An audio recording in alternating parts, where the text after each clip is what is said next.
Hi everyone, this is VZ Pro 3 channel.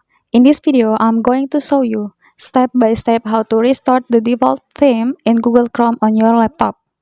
If you've ever installed a custom theme from the Chrome Web Store and now want to go back to the original or clean look, don't worry, it's super easy and I'll walk you through the entire process. But before we get started, don't forget to subscribe and turn on notification to keep updated about this channel. So, let's get started. First, go ahead and open Google Chrome on your laptop.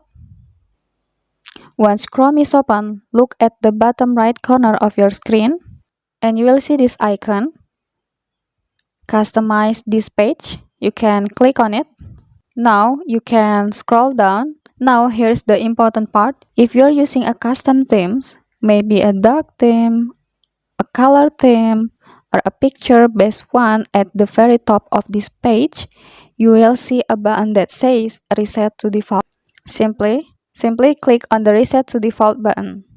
And just like that, your Chrome browser will instantly go back to the original default-like theme, the way it looked when you first installed it.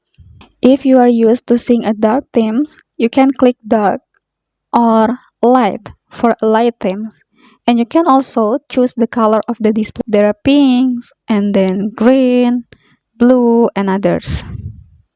There's no need to install anything, no extension, and no restart required. The change happens immediately. And that's it, super simple, right? Okay, I think that's enough for this tutorial. Thanks for watching and see you in the next video. Bye.